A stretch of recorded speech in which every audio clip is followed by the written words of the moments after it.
Hi everyone, welcome back to my page. I wanted to talk to you guys today about food challenges. In the last 2 years, my son, who is 2.5 years old, he has had several GI issues going on.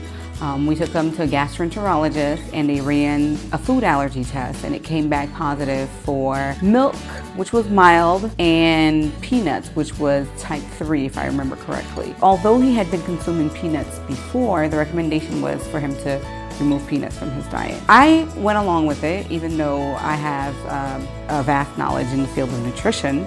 I went along with the recommendation that the allergist had. We went to see his pediatrician. He recommended that my son be on an EpiPen because of the fact that peanuts was such a risky allergy. It's one of those allergies that kids have more of a high likelihood of dying from than all the other allergens. We got a prescription for an EpiPen and we decided to, follow that recommendation. We had an EpiPen in our bag. When we were going out, we had an EpiPen in the house. Knowing what I know in the field of nutrition and knowing that my son was consuming peanuts before this positive test came back, I felt like we needed to do a food challenge. The reason you do a food challenge is basically to challenge the results of a food allergy test. So the food allergy test was saying my son had an allergy to peanuts. I wanted to prove that fact and make sure it wasn't a false positive. I recommended to the allergist that we do a food challenge. So they had my son and I come to the office and we brought peanut butter with us, so you could bring the food item that you're challenging. You are the one that has to bring it usually to the doctor's office, and you can bring it in any form as close to the raw material as possible.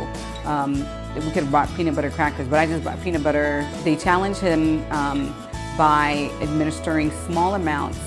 It started out with a minuscule amount of peanut butter, and the doctor waited to see every 15 minutes what his reactions would be. So they checked his body overall front and back before we started the challenge, and then they started the challenge every 15 minutes, increasing the amount that they gave him until we got to a whole tablespoon. I was very happy and very excited about the fact that at the end of the tablespoon we had no reactions and he was cleared to consume peanuts. I wanted to share this with you guys because so many kids are being diagnosed with allergies.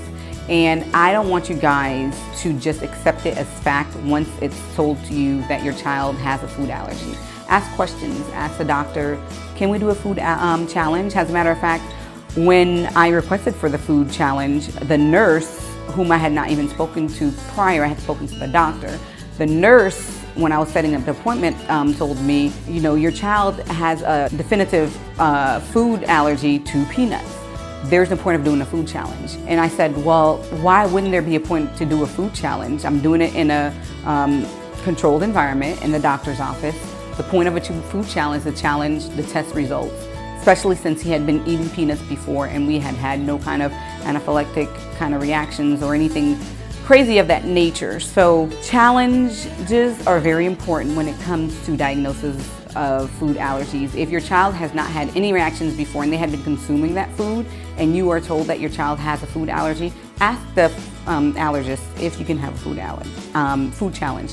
Ask the pediatrician if you can have a food challenge. This way you can be clear and sure that your child does have a true allergy to this food and you're not removing it from your child's diet, because they can actually end up developing an allergy to a food if you remove it from their diet for too long. So this is my little advice to you guys as a mom. Challenge what they're telling you. It's okay, to do that. The doctor is not gonna be mad. And if they are, they shouldn't be your doctor, because you shouldn't be just accepting what someone tells you without questions. I, as a professional, love when people ask me questions because it shows me that you are interested, you're paying attention to what I'm saying. So challenge the food allergies. If your child is diagnosed with food allergy, ask for a food challenge, okay? I hope this helps you guys, and if you have any questions, please comment on the box below and please subscribe to my page. I'll talk to you guys later. Bye.